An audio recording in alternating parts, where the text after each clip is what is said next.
महावीर के चरणों में भाव भरा कोटिशाह वंदन। वंदन हो मेरी असीम आस्था के केंद्र, जन जन की श्रद्धा के पात्र, पूज्य दादा गुरुदेव आचार्य सम्राट आनंद ऋषि जी महाराज साहब के पावन स्मृति चरण कमल में अनंत अनंत आस्था के साथ भाव भरा कोटिशाह वंदन।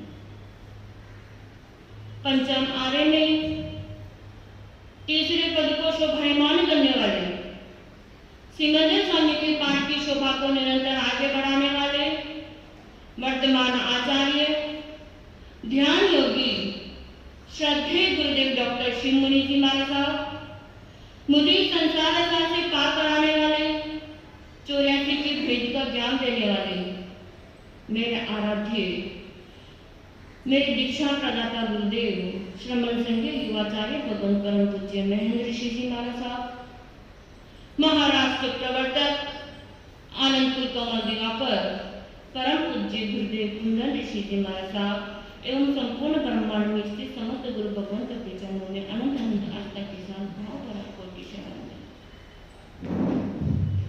मम आराध्या मम गुरुवर्या वात्सल्य मूर्ति परम पूज्या दक्षिण सिंहनी अजित कुमारी जी महाराज साहब के पावन स्मृति चरण कमल में भाव भरा कोटिशाह वंदन।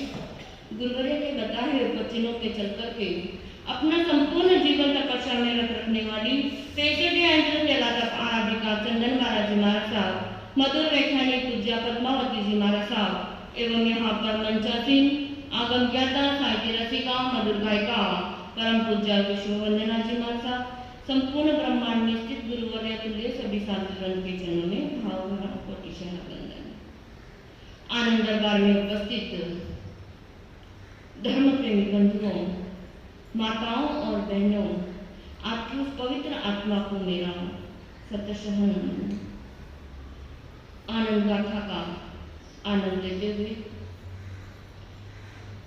आनंद के नाम में डुबकी लगाते हुए, आनंद के मौज में मौज बनाते हुए, कल हमने छोटे से बालक निर्मी कुमार की दीक्षा और दीक्षा होने के बाद में उनका नाम आनंद ऋषि जी रखा गया। ये छोटा सा प्रसंग आपके समक्ष रखा था। आइए उसी श्रृंखला में आगे बढ़ते हैं और देखते हैं कि गुरुदेव के जीवन में जब वे आनंद ऋषि बन गए तो कैसे आनंद ऋषि बने। यथा नाम तथा गुण,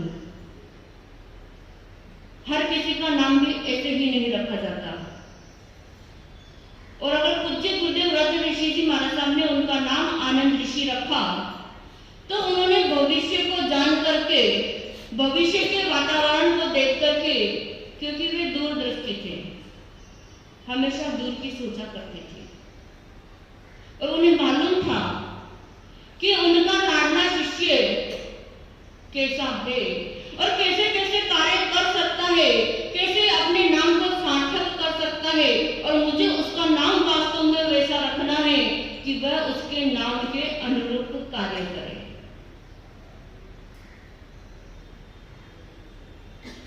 हर किसी का एक नाम होता है, हर किसी के नाम के पीछे लॉजिक होता है। महावीर महावीर ऐसे ही नहीं बन गए, गौतम गौतम ऐसे ही नहीं बन गई, 16 सतियां ऐसे ही पूजनीय नहीं बन गई, आनंद ऋषि जी महाराज के भगवान ऐसे ही नहीं बन गए। उन्होंने जगत को, संघ को, समाज को, जिन शासन को कुछ ना कुछ तो दिया ही होगा, तभी आज क्या है, हमारी श्रद्धा के केंद्र हैं, हमारे आराध्य हैं, हमारे पूज्य हैं। पर ये पूज्य बनने के पीछे कितनी मेहनत उन्हें करनी पड़ी, कितना प्रयास उन्हें करना पड़ा, कितना जीवन को उन्हें तपाना पड़ा। जब आनंद ऋषि जी की दीक्षा होगी, दीक्षा होने के बाद में गुरुदेव के मन में एक विचार आया कि अब मुझे क्या करना चाहिए, इसे ज्ञान अभ्यास में और आगे बढ़ाना चाहिए। तब दीक्षा होने के के बाद गुरुदेव विचरण करते हुए सबलपुर नाम के गांव में पहुंचे। वहां के श्रावक जी हैं गोकुलदास जी। गुरुदेव ने गोकुलदास जी श्रावक से कहा कि मुझे क्या करना है। नव दीक्षित मुनि को धातु रूपावली, शब्द रूपावली, इन सभी बातों का ज्ञान देना है, उसके ज्ञानाभ्यास को आगे बढ़ाना है, किसी पंडित की व्यवस्था की जाए। गोकुलदास जी ने कहा, जैसी आपकी गुरुदेव आज्ञा, आपकी आज्ञा क्या है? हमें शिरोधार्य है। उन्होंने तुरंत पंडित कृष्णदास जी के यहाँ समाचार भिजवाया। पंडित कृष्णदास जी संस्कृत के अच्छे अध्यापक थे, जिन्हें संस्कृत की काफी अच्छी जानकारी थी। उसके साथ में कई ऐसी छोटी मोटी बातों की उन्हें जानकारी थी। और जब कृष्णदास जी नव दीक्षित मुनि आनंद ऋषि जी को पढ़ा रहे थे तो उन्हें भी बड़ा आनंद आ रहा था, क्योंकि कैसे थे उनके शिष्य, जो बोला तुरंत याद किया और सुबह याद किया और शाम को सुना दिया। और अगर ऐसा शिष्य हर किसी को मिल जाए तो, अगर ऐसा पुत्र आपको मिल जाए तो हम सब कामना तो करते हैं कि राम के जैसा पुत्र हमें मिले, श्रवण कुमार के जैसा पुत्र हमें मिले, पर क्या वास्तव में हम वैसे पिता हैं?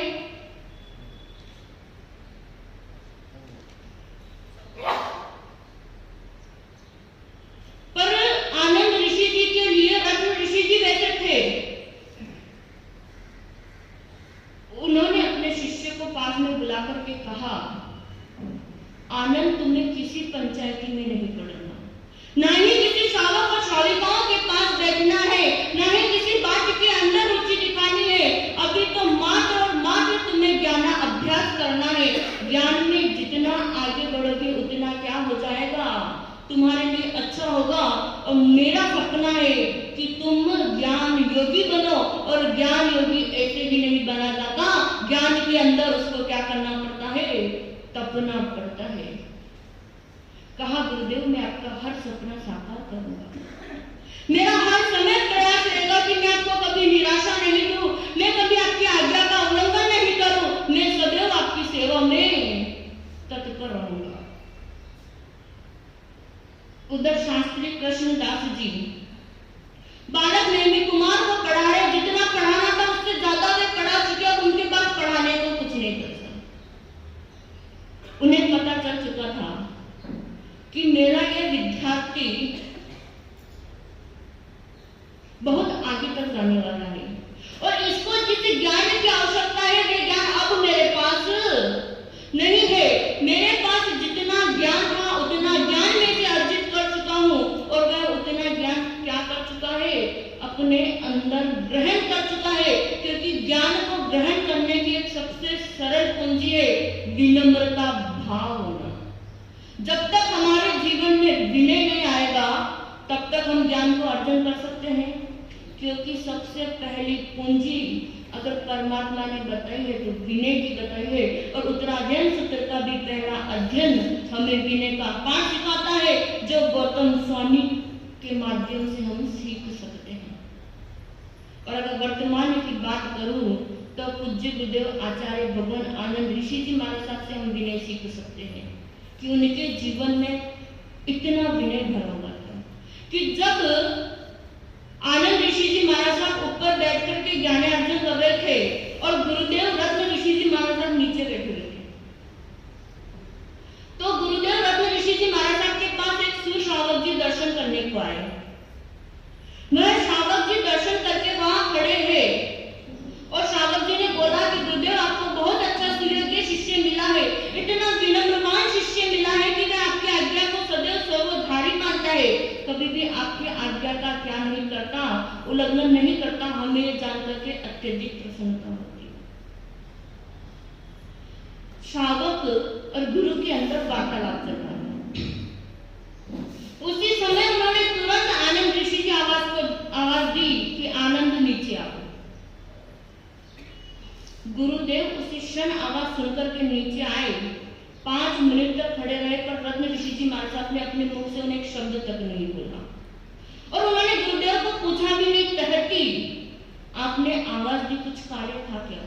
क्योंकि उन्हें मालूम था कि गुरुदेव किसके साथ चर्चा कर रहे हैं। गुरुदेव के पास श्रावक गण बैठा हुआ है, श्रावक गण बैठे हुए हैं, गुरुदेव क्या कर रहे हैं, उनके साथ चर्चा कर रहे हैं। 5 मिनट तक गुरुदेव की प्रतीक्षा की कि गुरुदेव शायद मुझे कुछ बोले, पर गुरुदेव ने कुछ नहीं बोला। पुनः आनंद ऋषि जी ऊपर पहुंचे, बैठने लगे। उतने में वापस गुरुदेव ने आवाज दी, आनंद नीचे आओ। बैठे भी नहीं थे, गुरुदेव तुरंत नीचे आ गए। फिर 5 मिनट खड़े रहे, पुनः ऊपर गए। ऐसा कम से कम 5 से 6 बार हुआ। अगर आपने एक बार और दूसरी बार आवाज दे तो आप कहीं मैं खुद भी हूँ, आपकी ही बातें करती, मैं खुद भी ऐसा सोचती हूँ कि क्या है, बार बार कोई आता है कोई जाता है, एक बार में सब क्यों नहीं आ जाते। पर देखो गुरुदेव के जीवन में विनम्रता कितनी थी। उनको पहला पाठ ही विनय का सिखाया गया था कि अपने जीवन में कूट कूट के क्या कर लो, विनय भर लो। तो ऐसी विनम्रता गुरुदेव को देख करके हमारे जीवन में भी आनी चाहिए। वहां पर पंडित कृष्णदास जी का अभ्यास जो करवा रहे थे पूरा हो जाता है, और उसके बाद वह रत्न ऋषि जी महाराज साहब के पास आकर के बोलते हैं कि गुरुदेव मुझे जितना आता था मैं उसे उतना सिखा चुका हूँ, पर उनकी अभिलाषाएं मुझसे कहीं ज्यादा है, उनको ज्ञान का अभ्यास मुझसे कहीं ज्यादा है, और वे कहीं ज्यादा पिपासु है, कहीं ज्यादा जिज्ञासु है, उन्हें और ज्यादा आगे बढ़ने की आवश्यकता है। और इस कार्य में मैं अब असमर्थ हूँ, और आप मुझे क्या करें, आगे जाने की आज्ञा दें। पंडित जी चले जाते हैं। गुरुदेव के मन में थोड़ा सा चिंतन आता है, थोड़ा सा विचार होता है कि आनंद ऋषि जी की पढ़ाई यहाँ पर रुकनी नहीं चाहिए, मुझे उन्हें क्या करना है, अभी तो बहुत आगे बढ़ाना है। गुरुदेव विचरण करते करते गोड़ नदी आ जाते हैं। गोड़ नदी के अंदर, क्योंकि गोड़ नदी से गुरुदेव को बहुत अच्छा लगा हुआ है। एक तो गुरुदेव की कर्म भूमि और दूसरी स्वयं भूमि, कि जहां पर क्या किया उन्होंने, संयम को अंगीकार किया। और कर्म भूमि इसलिए है कि मैं आपको छोटा सा इतिहास बता दूं। आज से 120 साल पहले महाराष्ट्र के अंदर जैन साधु संतों का बोलबाला नहीं था, कोई भी जैन साधु संतों का आवागमन नहीं था। और गोड़ नदी के कुछ श्रावक जो गंभीर थे, धीर थे, हर एक बात को समझने वाले थे, वह कुछ श्रावक यहाँ से रतलाम जाते हैं। और उस समय रतलाम के अंदर पूज्य गुरुदेव तिल्लोक ऋषि जी महाराज साहब विराजमान थे। पूज्य गुरुदेव तिल्लोक ऋषि जी महाराज साहब के पास जाते हैं, उनको विनती करते हैं कि गुरुदेव आप विचरण करते हुए कहाँ पधारे, महाराष्ट्र के अंदर पधारे। हम गोड़ नदी का श्रावक संघ आपको विनती करने को आया है कि हमारे महाराष्ट्र की पावन धरा पर एक भी जैन साधु संतों का समागम हमको नहीं मिला है। इतने साल हो गए हमारे यहाँ पे कोई साधु संत नहीं है। उस समय रास्ते इतने आसान नहीं थे, घोर जंगल का एरिया था, नदी नाले बहते थे, और उस समय विहार करना बड़ा कठिन होता था। आजकल तो डामर के रोड है, एकदम सीधी सड़क है, जहां जाओ वहां किनारा निकल जाता है। पहले ऐसा नहीं था। गुरुदेव ने गोड़ नदी श्रावक संघ की बात को महत्व देते हुए वहां से विहार करके गोड़ नदी पधारे। और भारत के अंदर 120 साल पहले महाराष्ट्र में गोड़ नदी पूरे जैन समाज का केंद्र बना था। और वही गोड़ नदी तिल्लोक ऋषि जी महाराज साहब की कर्म भूमि बनी, जहां पर उन्हें रत्न ऋषि जैसे शिष्य प्राप्त हुए। और मात्र 12 वर्ष की उम्र में अपने पिताजी के साथ रत्न ऋषि जी महाराज साहब ने पूज्य गुरुदेव के चरणों में क्या की थी, गोड़ नदी के अंदर दीक्षा ली थी। उसी गोड़ नदी के एक श्रावक पूनम चंद जी जब गुरुदेव के दर्शन करने को आए, गुरुदेव को पूछा कि गुरुदेव क्या बात है, आप बड़े चिंतित नजर आ रहे हो, आपके मन में क्या चिंता है। तो बोले आनंद ऋषि जी की क्या करवानी है, मुझे आगे ज्ञान अभ्यास करवाना है। जो पंडित जी आए थे उन्हें जितना आता था उतना उन्होंने सिखा दिया, और मैं ये नहीं चाहता कि मेरे शिष्य का क्या हो जाए, ज्ञान अभ्यास रुक जाए। उस समय गुरुदेव का गोड़ नदी के बाजू में महसा गांव है, वहां पर चातुर्मास चल रहा था। चातुर्मास के अंदर केसरी पंडित एक अखबार आता था, त्रिलोक केसरी के नाम, जिसके संपादक थे त्रिलोक केसरी जी, जानते होंगे आप सब, लोकमान्य त्रिलोक, जिनकी पत्रिका आती थी, जिनका अखबार आता था। उस अखबार के अंदर इश्तिहार दिया गया कि कोई भी अगर पंडित हो, विद्वान हो, तो यहाँ पर आए और हमारे क्या करे, जैन साधु संतों को पढ़ाने का प्रयास करे। उसी समय सिद्धेश्वर शास्त्री जी ने जब यह इश्तिहार पढ़ा और वे वहां पर पहुंच गए, चातुर्मास के अंदर वहां पहुंचे और उन्होंने आनंद ऋषि जी को लघु सिद्धांत कौमुदी पढ़ाना प्रारंभ किया। संस्कृत का एक ऐसा प्रकरण,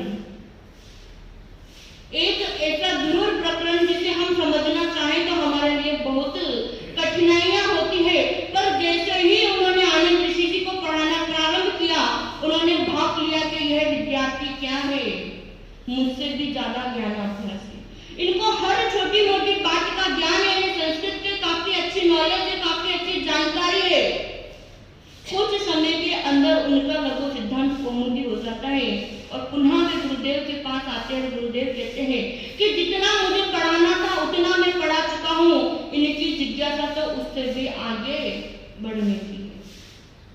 पुनः गुरुदेव को चिंतन हुआ। फिर गुरुदेव ने गौर नदी के शावक नानचंद जी मुठा, उन्हें कहा कि अब इन्हें क्या किया जाए, आगे पढ़ाया जाए। तुरंत पंडित की व्यवस्था की गई, पंडित जी को बुलाया गया और उन्होंने सिद्धांत कौमुदी, पहले जो अध्ययन किया था वो लघु सिद्धांत कौमुदी था। लघु सिद्धांत कौमुदी से बड़ा सिद्धांत कौमुदी, दोनों में प्रकरण का अंतर है, व्याकरण का अंतर है, प्राकृत का अंतर है, भाषा का अंतर है।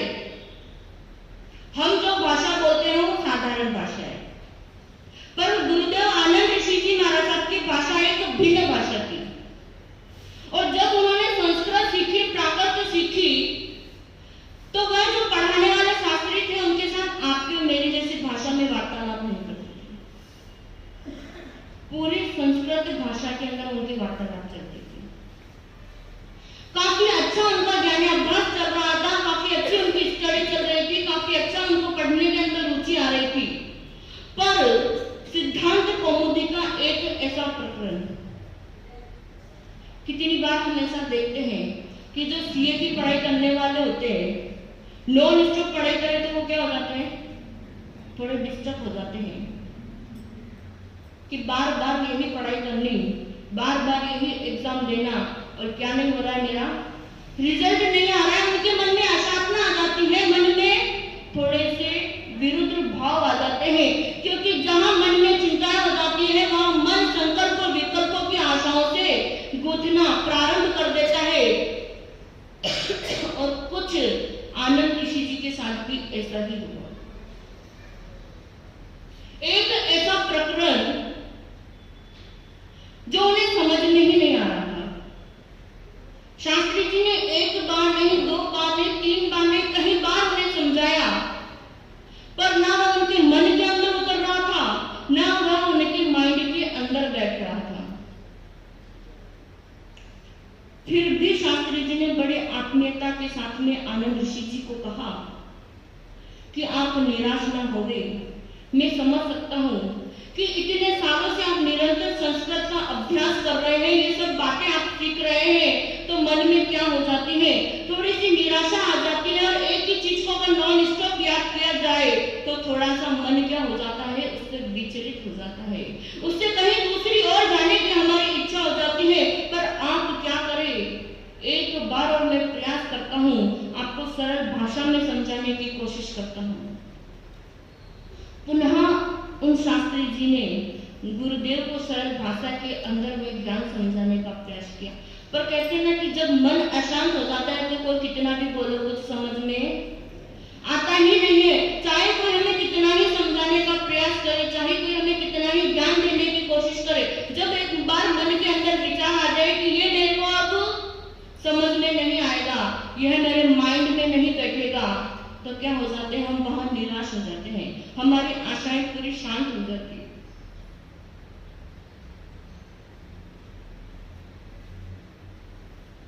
शास्त्री जी भी बड़े निराश हो गए कि इतना समझाने के बाद में आज पहली बार ऐसा हो रहा है कि आनंद ऋषि जी किसी बात को ग्रहण नहीं कर रहे।